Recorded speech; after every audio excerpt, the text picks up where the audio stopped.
Georgia Taxes and Amnesty with John Carter, the director of the Income Tax for Georgia program. We're going to talk about the possibility of an amnesty.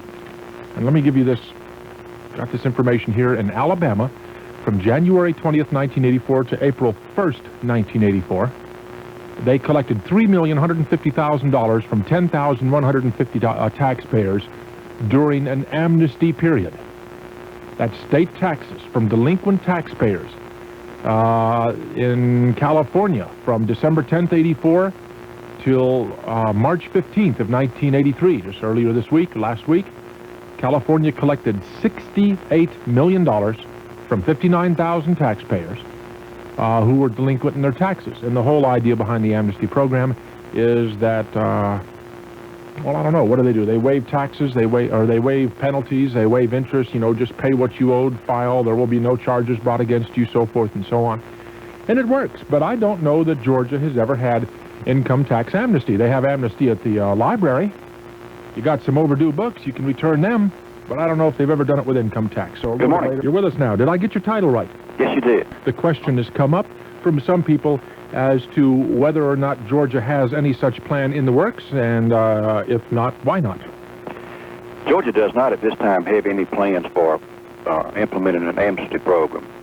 A number of states, including Alabama, has gone to the amnesty program and has collected some back taxes. I think one thing that might be deceiving to the public is the fact that a lot of these collections are people who are already on the books. In other words, they owe additional taxes and have not paid it. Mm-hmm. And when they come in and they have this amnesty program where they can get by without paying the penalty, then they do come in and pay up without being prodded by a collection agency from the state. How about people that aren't even on the books? How about, and there must be thousands of people listening, I mean, in the Atlanta area alone, who have never filed a Georgia income tax return. Well, we have various programs in which we pick up people who fail to file a return. We have, for instance, we have a joint federal-state program whereby we get a copy of the master file tape, that is, every taxpayer who files a federal return, and we check it against our tape to see if they're filing a state return. Are you saying that every year you go through every Georgia resident that has filed a federal return and match it on computer to see that they filed a state return also? Yes, or is it just a spot check situation? No, it is not a spot check. It is a 100% check. Well, where does the law provide for the federal government to provide that sort of information to the state? Well, it's in our law that, along with most other states, have the same working agreements with the federal that Georgia enjoys. We are provided both by federal legislation and Georgia legislation to pick up this information. But you seem to be saying, Mr. Carter, that even though Alabama collected, and I'm using Alabama because it's a neighboring state, and even though they collected $3 million during their, it looked to be approximately 3.5-month amnesty program, that they would have collected this money anyway because it was already determined that these people owed the money and the collection efforts were underway? I can't say that, that is completely true, but I do know that a number of the states that have gone to the amnesty program have not enjoyed very much of a success other than collecting what was on the books. I think Massachusetts probably had the greatest records. But I don't know whether they have the same type program, with the federal, where they have it implemented or not. One thing that bothers me is the fact that we have so many Georgians who file and pay their taxes each year. I think it's a little bit an injustice to those people to allow an amnesty program.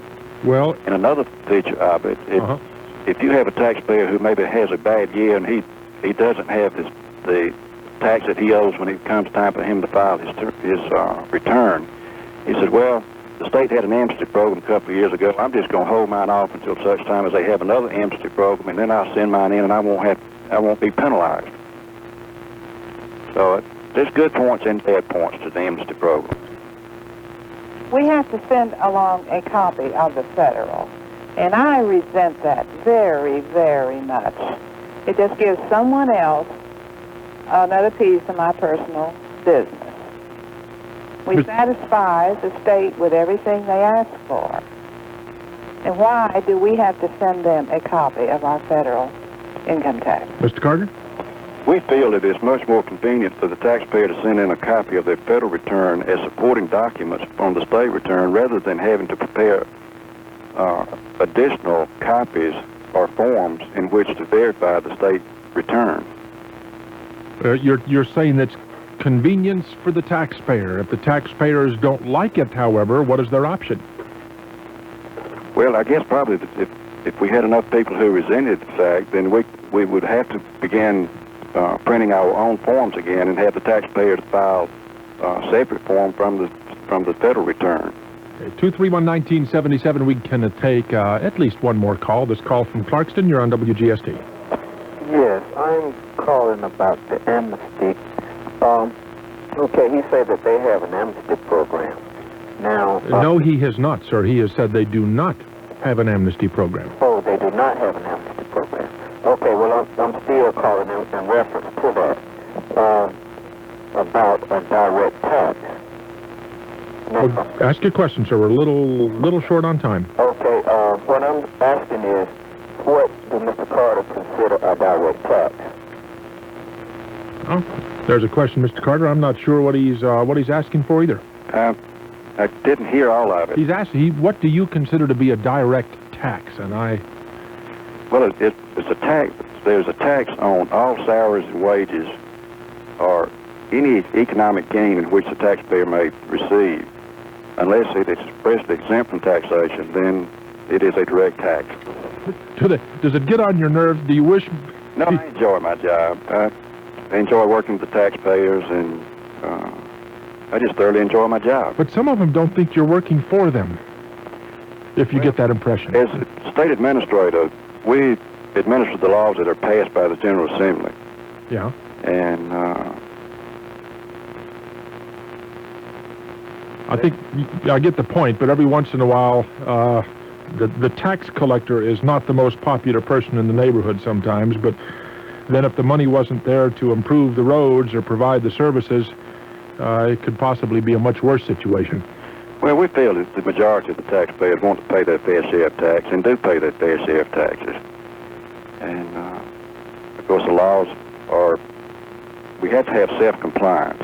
That is the number one thing as far as taxation is concerned. Mm-hmm. And we do feel that we have the majority of self-compliance. You know, I do not prepare my own taxes, so I'm going to ask a question that could possibly sound very ignorant. Most of my questions do.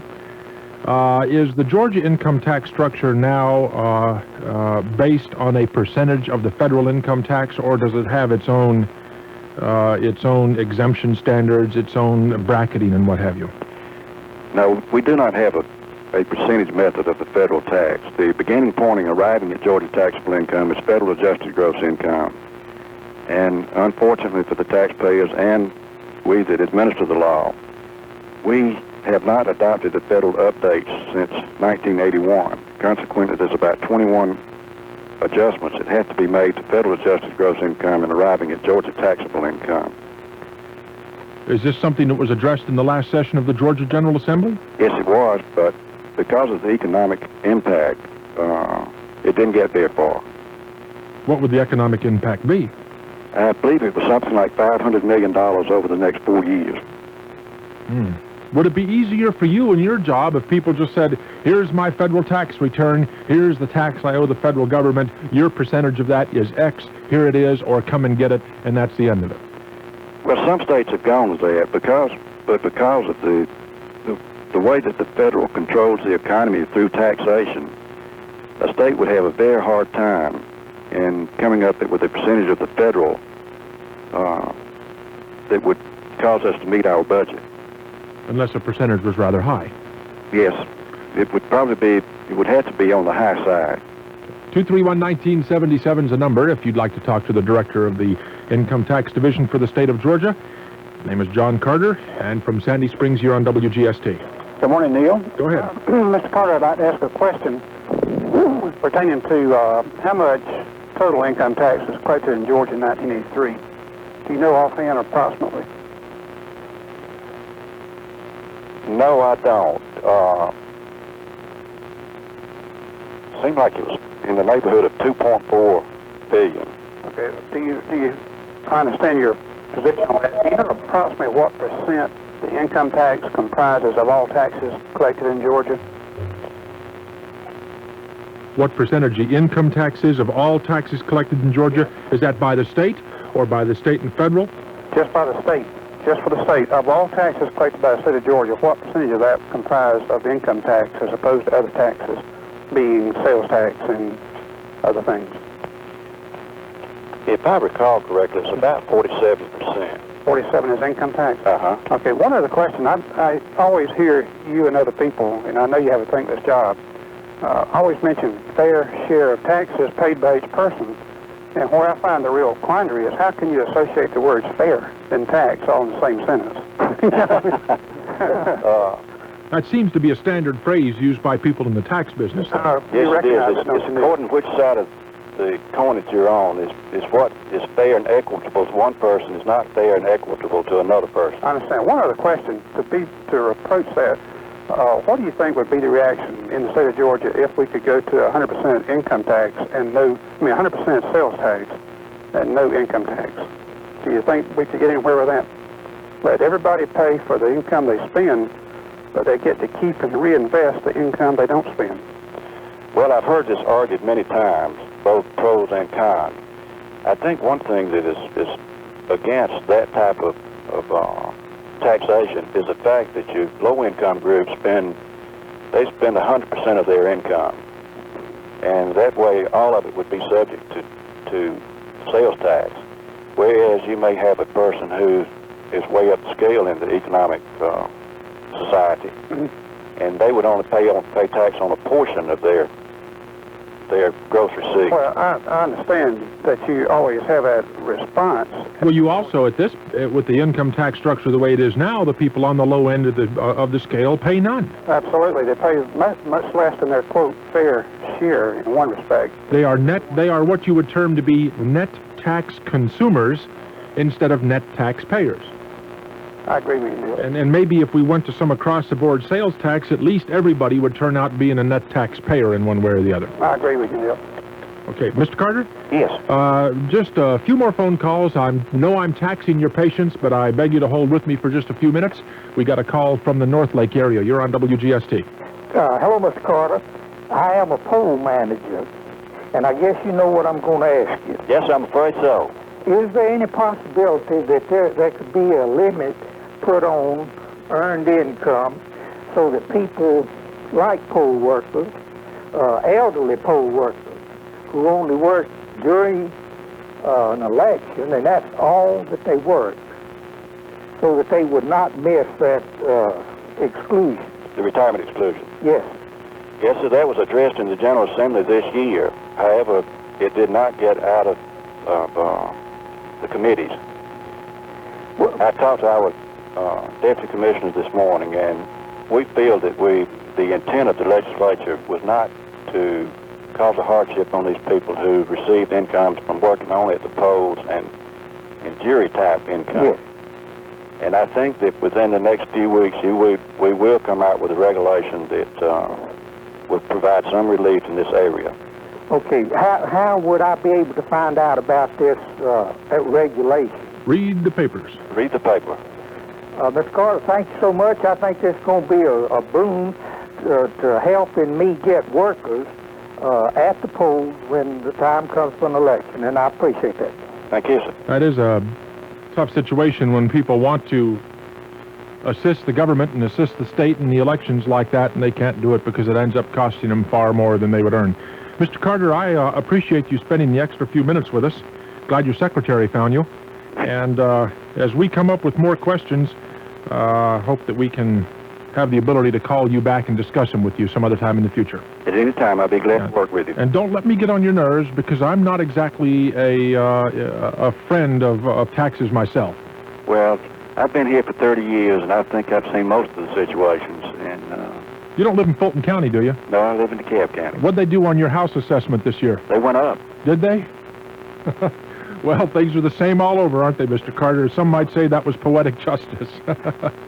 Thank you for being with us, sir. Thank you. Bye-bye. That's John Carter, the director of the Income Tax Division for the state of Georgia, who just had the assessment on his house increase this year. Maybe that'll put a smile in your cup of coffee. Okay, from Ithaca. Where's Ithaca? New York? Hot dog. Cornell University students are going to vote next week on whether or not cyanide pills should be made available so students could commit suicide in the event of a nuclear war. And we have with us right now an actual live student. Duncan, do you want me to identify you by name? My name is Duncan Campbell. Duncan Campbell, student at Cornell University. Mr. Campbell, how do you feel about cyanide pills in the event of a nuclear war? Well, I feel that perhaps they might be necessary, not necessarily necessary, but in the sense that in the event of nuclear war, radioactive poison is going to be rampant, if you look at the facts. And it's a very depressing subject, but the fact is, it's very painful and it's also fatal. And what we're trying to make the point that cyanide pills would be able to shorten an otherwise very painful end to radioactive effects of radioactive poison in nuclear war. Now, this isn't a new issue with Cornell. I think that this same item has arisen on other college campuses, has it not? Yes, it has, but I haven't heard of any other college where it's come to referendum except for Brown University. Now, please take this comment with a little bit of a grain of salt, Mr. Campbell, but do you realize that there's an awful lot of people that are laughing at Cornell University? Oh, I think that's actually a very good sign, because it means that people are thinking about it, they're reacting in some way. Well, what they're thinking is that the students at Cornell University aren't playing with the full deck. Well, I think the students at Cornell University are trying to make a serious statement. Something that actually happened at Brown University, which was laughable, is now happening at Cornell University. These are two Ivy League colleges who have very intelligent students, and it passed at Brown University, so I think they are actually taking it very seriously. I would submit, as a devil's advocate, Mr. Campbell, that if the student body of Cornell University was intelligent, or as intelligent as you would represent to us that it is, that they would take their efforts and apply them to some serious study on ways to avoid nuclear war, or in the alternative, some serious attention on how the human race might be saved in the event such a war did take place, instead of just running over to the student center and gobbling down a cyanide pill. Yes, well, I also hope that they would do that, but I would like to know, frankly, what what idea you might have in order to help prevent nuclear war, because right now, nuclear weapons are escalating at the fastest rate in the history of this country, and nothing is being done about it. Well, I understand that nuclear weapons are a threat. I understand that people are concerned about the possibility of nuclear war. But, Mr. Campbell, I can't help but say to you that the idea of a student body running off to take cyanide pills in the event such a war should erupt is not only childish and immature, but escapist. Oh, okay. Well, as for escapism, that's defeatism. I think that's the attitude that we're seeing right now everywhere else in other college campuses, because the attitude is, well, I don't know what we're going to do. Let's leave it up to somebody else. And I think that attitude is defeatist. And I think what you're seeing at Cornell University is an attempt to bring to light the realities of nuclear war by making each person think about nuclear war, which is more or less suicide, and confronting their own possible theoretical suicide. So I think what we're seeing is something at Cornell University that's very important, that doesn't happen on other campuses, which should be happening, which is to bring to light the real effects of nuclear war. And I think you have to bring to light the effects of nuclear war before any action can be taken. Okay, you were saying that other campuses and other colleges perhaps are not trying to address the problem of what they would do. I want to get to 2 points here. On the other hand, the Cornell students are saying, well, we know what we're going to do. We're going to kill ourselves. Or is that really what they are saying? Are you really just trying to come up with something that is so shocking, well, tongue-in-cheek, but shocking, to make people actually sit back and say, gee, what would happen? I think that's a good point. I think I'm glad you raised that, because that is our entire intention. As for actually stocking cyanide pills in our health center and actually taking the pills in the event of nuclear war, that's really beside the point. We just like to bring to light the possibility that people might have to do something like that. What would you do, Duncan? Well, I personally... Would you gut it out and see if you could continue to exist somehow, or would you just swallow the pill? How much I feel that I'm suffering if that actually happens, which I really can't imagine, so it's very difficult to answer a question like that. Anyway, taking the pill would be a voluntary choice. I hope so. I think that, theoretically, and I think if somebody has the opportunity to choose life without pain, that is ending it quickly, I think that's really a right that's sort of like euthanasia, that people need to have, and control over one's own body. Tell us about this other group over there that wants to supply chainsaws instead of cyanide pills. Well, that's a joke that's going around. I think it's funny. It is funny. So is the cyanide pills. Well, that's everybody's different opinion. I don't happen to agree with that. Yeah. But I think it's also very mature for the people who are doing it, because we're trying to bring exactly the seriousness of nuclear war, and the chainsaw idea makes a mockery of it. And so I think it's very immature to do. And obviously the people who are promoting the chainsaw idea have no alternative ideas. They don't see what can be done about nuclear war. They're not offering any ideas. They're just trying to make problems for what will allegedly be a serious statement. And I think that's childish. Well, Mr. Campbell, during the next hour, and we do get into serious conversations on the issue, I hope that the students at Cornell University do not believe that the leaders of the United States and the leaders of the Soviet Union and other nuclear powers are unaware of the catastrophic consequences of a nuclear war. I'm sure you must believe that our leaders are aware of what could happen. Yes, sir, I am aware of that, but it's a different question about whether they tell us what's going to happen. And it's a different question about whether people care to inform themselves.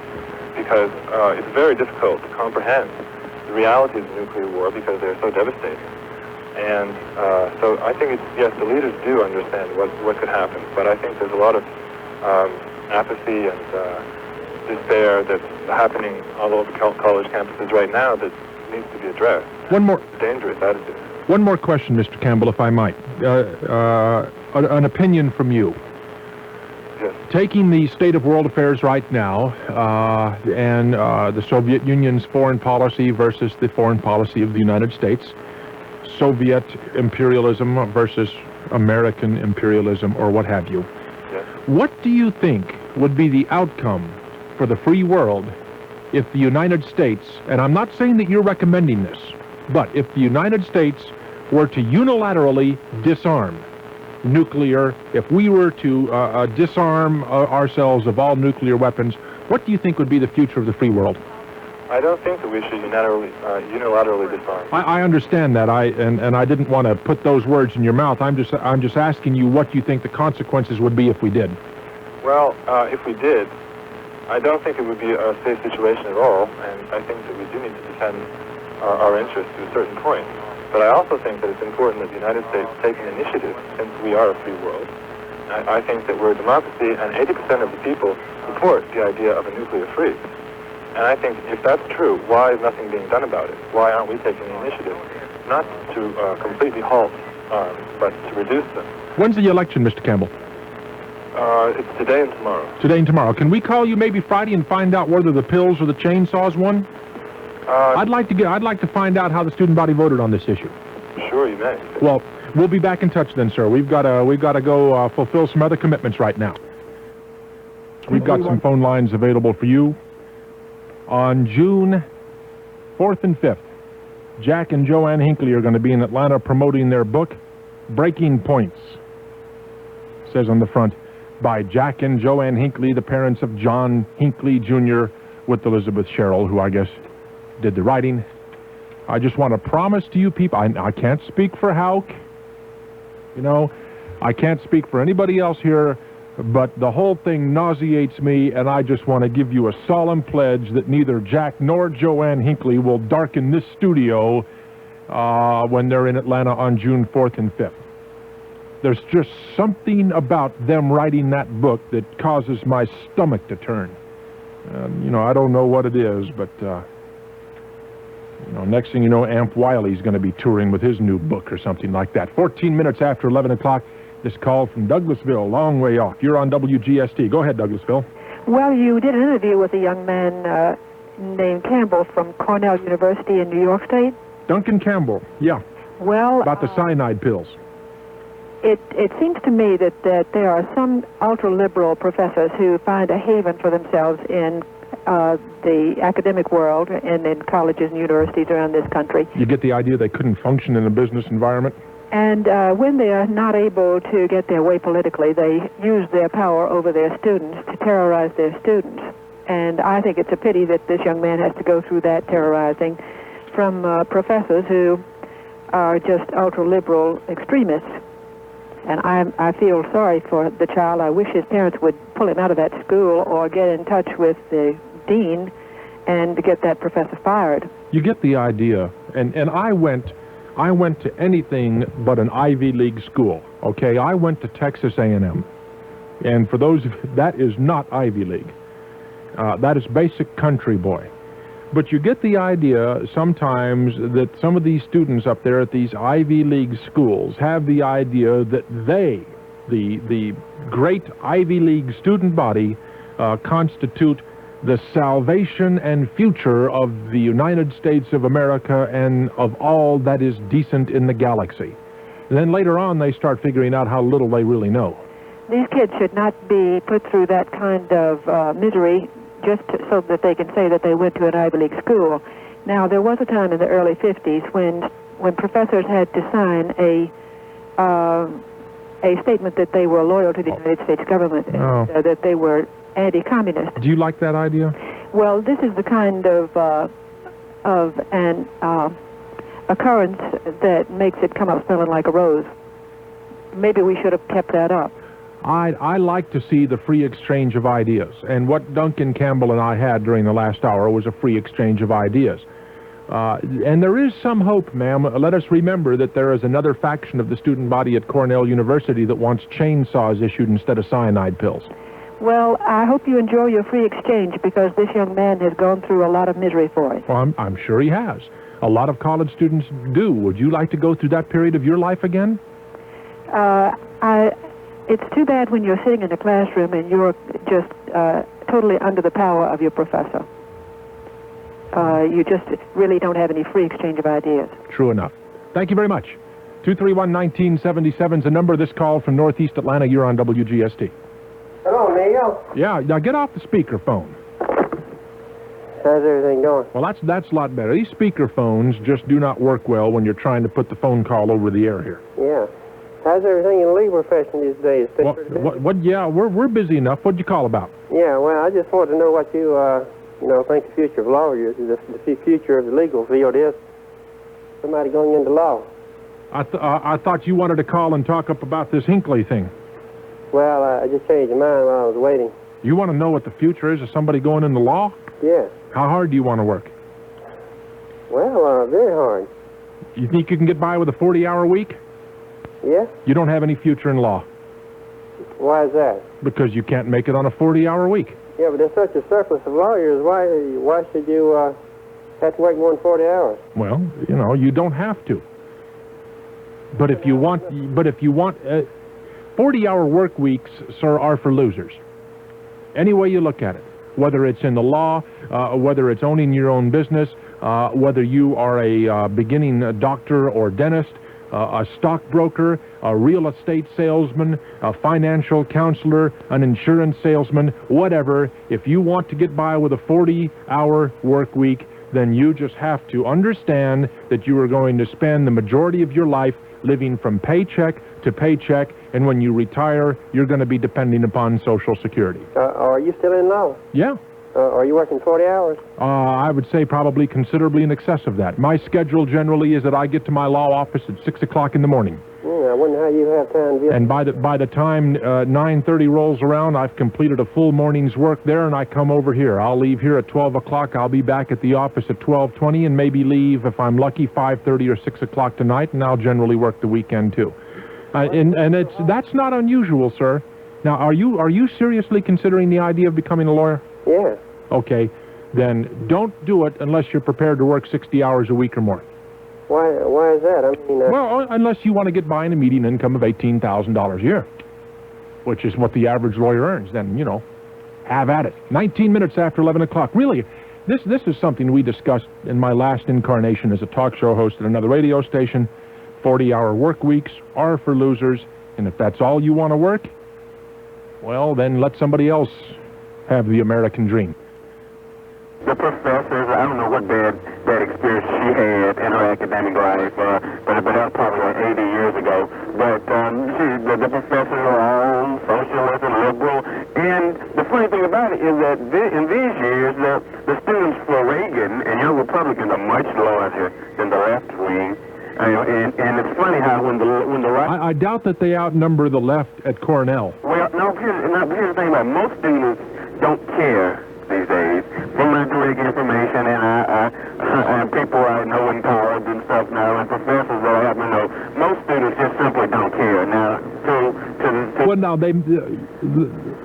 a lot of students now perhaps are more concerned with preparing themselves for life in the business world or what have you, than they are with whether or not somebody's going to nuke them before they get out of school. I'm not knocking that, but on the other hand, I think what happens, and this is an amazing flip-flop since the 60s, is that students in the 60s were just totally unconcerned with their futures, and all they wanted was to change the world. Okay, and then later they modified, and now they're moderate, and it's going to happen to this group. All this group wants is the $40,000, the condo, and the car, and they're going to wake up and find out that they want to know what kind of air they're breathing. Well, it's a marvel. What we're doing in the world. It's a marvelous age. I mean, it's a marvelous time in a person's life when they are a college student, because by the time they get to be in their third or fourth year at college, they get the idea that they know it all. And yeah, oh yeah, listen, I knew everything there was to know. I was ready to conquer the world. And then ever since I got out of school in 1967, it's been downhill ever since. Every day I find out something else I don't know anything about. You know what they call it? They call it the rude awakening. Yeah, that's a good word for it. Thank you, sir. But it is a marvelous time that those students at Cornell University are going through, because they are Ivy League students, and they know everything.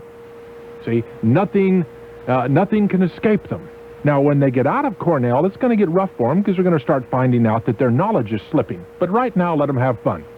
Let them enjoy their omnipotence, their immortality. Is that it? Immortality or immorality? I don't know. Powder Springs, you're on WGST. Good morning, Neal. Yes, ma'am. I was just enjoying your show and was curious about the conversation about Cornell. You say you graduated from Texas A&M. Mm-hmm. If you had a choice to go back to school, would you go to Cornell or UT? You mean TU? Yes. Texas? A choice between Austin, Texas, the University of Texas, and Cornell University? Yes. I'd take Austin, Texas. Okay. Are you disappointed in me? Oh, well, not really. My son is a graduating senior, and he has been accepted at both of those universities. And in addition to some others that he's considering, he has to make a choice. And well, I'm no expert on colleges, okay? But I would tell you this, that I think that your son's going to come out of Texas University of Texas, with a more realistic outlook on life as it really is than he would coming out of a place called Cornell. And by the way, have you ever been to Austin? No. Okay, there's a little place in Austin called Barton Springs. Okay? Austin is one of the most livable cities in the United States. It's a beautiful city. It's the only city that has 365 days a year of moonlight. Did you know that? No. Yeah, the moon shines, and this isn't PR. This is the truth. There's moonlight every night in Austin. They got this place called Barton Springs. Now, Barton Springs is a natural spring that has been dammed up, and it is one of the world's most beautiful swimming holes. And there is a section of Barton Springs where the University of Texas co-eds sometimes forget to wear their full ensemble. And for that reason alone, I'd choose the University of Texas over Cornell. Besides, Texas is a fantastic state. Say that coming to you from a Texan. Right. Okay. Now, where's your son going to go? He really hasn't decided. He has had some other offers, but these are just two that I wanted you to compare for. He didn't get an offer from Georgia State, did he? Oh, I was just going to say his choice would be made. Well, he did, and several others. But another comment I would like, speaking of Cornell, we have information here from the colleges on the various styles of campus life, and one of the things they apparently do at Cornell is group individuals in dormitory living with common interests, and perhaps maybe... Who determines the common interest? Well, the student.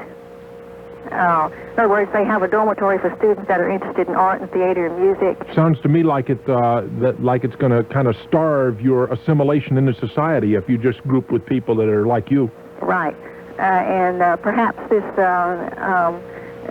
stuff that's coming out with the cyanide pills is probably just one of these groups that's making a big splash. Maybe so. Look at it this way. If your son goes to the University of Texas, he could be put into a room with a goat roper. That's true. Well, yeah, that would be interesting. Hello, Neal. Yes, sir. Neal, in reference to the caller, or the interview from the fellow from Cornell this morning. Did I give him a hard time, or was I unkind? I think he even appreciates your asking that. I don't think so. And for the following reason. Yeah, and you stated it earlier. By the time you got to your senior year, you knew it all. Oh, there's nothing I couldn't do. And I think everybody had that feeling. Of course, we're also very glad to be culminating that experience. But more to the point, I think this really represents something more than really meets the eye here. I see not just a spring fad like streaking or something like that, which every college is entitled to. I know. I never wanted to expose my shortcomings that well, so... Every spring there is a new fad, regardless of what that type. I wonder what it's going to be this spring. I don't know, but I certainly do not consider this one of those. What I see here is despair. I see people without any glimmer of hope for the future. And to have that attitude in college, I think it's self-condemning. But do you have that feeling? I certainly don't. I feel very positive about the future. Except for the deficit. The deficit is something that I think, listening to your show yesterday, it's going to open a lot of people's eyes here. Yeah. The checkbook example couldn't have done it any better than anything. We're going to get nailed. That's right. On that one, I'm afraid. However, as a member of the military, I think I may have a perspective here that's different from the average person. However, it's those people in school right now who must be optimistic and look forward to the future and be willing to invest some time, more than 40 hours a week, to correct the despair that they feel by allowing themselves to take a cyanide tablet. It's total escapism. And to be in college and have that attitude, I think that's really the biggest concern of anything else. As a member of the military, of course, our philosophy is that we can survive a nuclear war. Regardless of what my personal feelings are, that we can't. But doggone it, somebody's got to keep charging in the meantime. And, and keep working for something better than just to take a cyanide tablet. Well, I hope that I'm not fooling myself. I hope that I'm not naive to the extreme. I personally am not concerned about an impending nuclear war, because I believe that the very fact that both sides have the nuclear arms is all we need to prevent a nuclear war. I may just be the most naive person ever to flip a mic switch. But, that's the general feeling I have now, so I'll just be honest with you about it. I think that's the best feeling, and I share it as well. I can't decide whether I'm going to live or die through a nuclear war. I've got too much to do in the meantime, and I'm not going to let that alter my career now. One of these guys up there is going to spend all week long worrying about a cyanide pill, and then tomorrow somebody's going to drop a piano on him. It couldn't have been said better. You can't win, I guess. Yeah, but we're all going to go, aren't we? Well, who knows? But do we stop now and orient our life now because of what we fear in the future? Not me. I don't think so. Cornell is, by the way. You may have given a rough time. It's something that should happen to every college senior, by the way. It should. Cornell is an excellent school. And, of course, I saw the conversations drifting over the quality of schools. Listen, I would still go to University of Texas. And I'd recommend the University of Miami. However... That's a party school. Come on. And things change over a period of time. I think Cornell is known as the educator school, though. Isn't that where most of our teachers go to school? You got me. I think so. And I don't think it's the educators that are proposing all this. Maybe somebody planted a seed, but this fellow had some good had a good nerve on him this morning by calling in for your show and standing for the interview. Oh, he did, yes. Takes. And that's something we're going to need, is a little bit of nerve to stand up for it. But what concerns me is the despair. Everybody has to have hope, otherwise you wouldn't keep pushing. And let's just hope that these fellas in Geneva and everything else find a way to prevent such a god-awful... A good, verifiable, honest way. That's exactly right. Thank you, sir. Hope. Bye-bye. Bye-bye. 231-1977, 21 minutes until 12 o'clock from Northwest Atlanta. Are you upset with your taxes? You better believe it. What's the matter? I just am totally bewildered. My assessment has gone up 59.8%. Okay. That's just unbelievable. Okay, let's deal with this. When did you buy your house?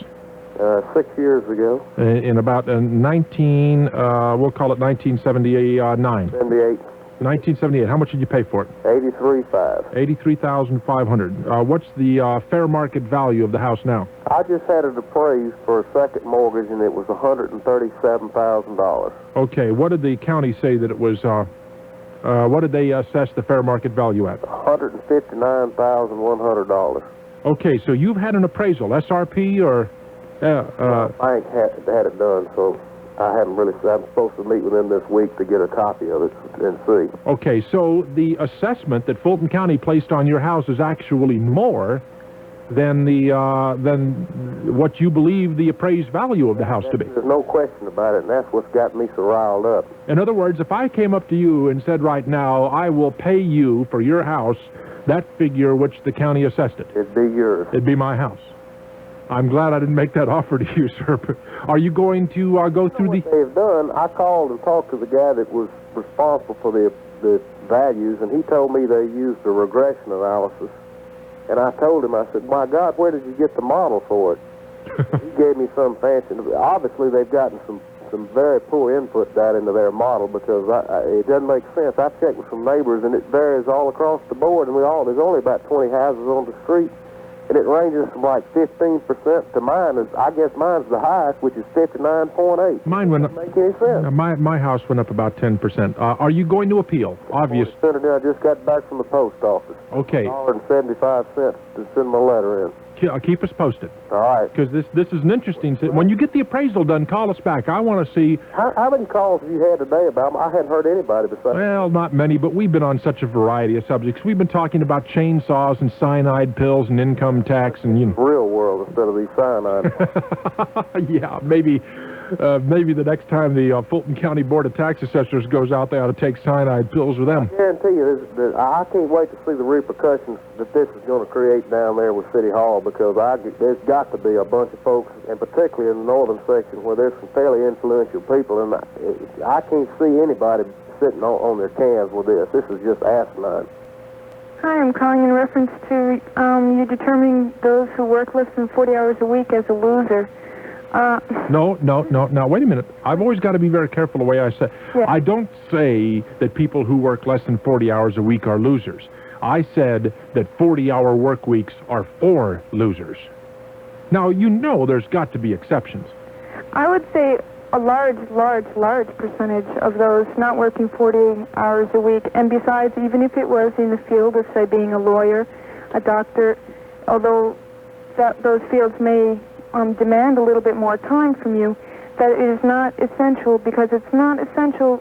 You described it as for living for the money.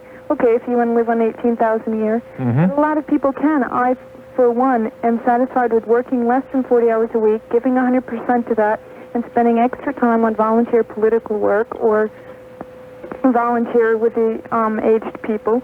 But I'm probably much more fulfilled, and I don't own a car, and I don't own all the things that you're going to own if you have $40,000 a year. But you spoke for a small materialistic... Well, now, wait a minute. American dream. Wait a minute. You're using the term materialistic. Isn't the bottom line really, it's not materialism versus community service, but isn't the bottom line what the individual wants for his own life? Right, but I don't think that you said is for losers. I'm not a loser, and it's for me to work for less than $18,000 a year. Well, of course, what I said can't be applied to everybody, and I certainly don't think you're a loser either. But if there is somebody out there that wants to become a success in the business world, if that's the life plan they have for themselves, or wants to own their own business, or that's their life plan. But you're determining success only by the amount of money. No, everybody. Be a lawyer. Everybody determines their own success, whether or not they succeed. I can't determine whether or not you're successful. No. You discouraged the man from wanting to be a lawyer because he said he could do it in 40 hours a week. And that's when you came out with, well, then that's for losers. He could be a successful lawyer if success doesn't mean however much more than $18,000 or however much more lawyers make when they work more than 40 hours a week. You're right, he could. Well, okay, I was speaking in his defense and in the rest of us that are not interested in making that amount of money, even if we worked 40 hours a week or whether we don't or not. Well, you've got a very good point, and I feel that I stand corrected. And the point that I will make in defense, if I'm trying to talk myself out of this hole, it might sound that way, is that if a person does seek to establish a degree of financial independence, let me phrase it this way and see if you'll disagree with it. If a person wants to become financially independent, they're not going to do it on 40 hours a week. Now, is that better stated? But I'm not sure I agree it is better stated. Okay. Well, you'll keep listening. You'll catch me in another one, won't you? Yes, I will. Okay, good. Okay, thank you. Bye-bye. 231-1977 from Stone Mountain. You're on WGST. Neal, good to talk to you again. Thank you. Of course, you get to see on the screen what I'm going to ask you. How'd you know about my screen? I was told that. Listen, Let me see. Where are you? Mayor's quota on police. Okay. Okay. Even though I don't live in the city of Atlanta, I think the question I'm about to pose to you and to all the listeners is that everybody for their money, they want a good lawyer, a fireman, a good lawyer, and especially a policeman. And the question I pose, or two questions, is why is the mayor shortchanging the city, the people of Atlanta with quotas? Why does he want more black police officers as opposed to white police officers? He feels, and he stated this, I've heard his remarks, he feels that a police department that whose racial makeup matches the racial makeup of the community that it serves can do a better job of serving that community. Now, that's what he says. That's what he says. Okay. But doesn't that also sound like that he's trying to pad his own vote-getting? Election time will be coming soon, and he does I want to make sure that I want to get reelected. I don't think he has to worry about reelection. I don't think so either, but I think that's unfair to the people of the city of Atlanta and all other jurisdictions as well. Let me give you an example. Okay. I work at the airport, and I get to see the paramedics who work there. Mm-hmm. And many times... Underpaid. Yes, and grossly overworked at times, because they get called for anything that happens in the airport area. Many times the paramedics who come are a male and a female, okay? Sometimes those very two same individuals are both black. When they come to work on someone for whatever, whether it's a scratch or it's a heart attack, yeah. Mm-hmm. They are fantastic. When you're lying there on that gurney and you're going to South Fulton Hospital to the emergency room, they don't care whether you're white, black, green, or yellow. All they want to do is to have you save their lives. And I've seen them do it.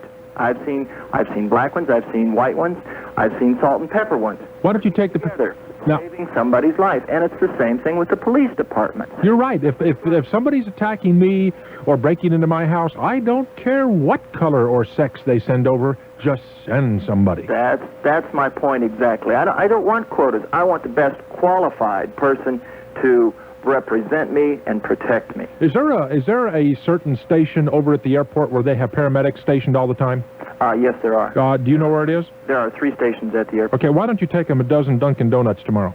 I worked with a group just last night. Well, I'm serious. I'll give you the dozen donuts if you'll take them over there to them. Oh, I'd be glad. Okay. Let me put you on. Let's see what line. Okay. Mary, you know what line he's on, don't you? I can't see these blinking lights. So we'll give you a dozen Dunkin' Donuts, and you take it over there to those people tomorrow and tell them they do a fantastic job. 10 minutes until 12 o'clock, the Neal Boortz program on WGST. Back with more phone calls right after this.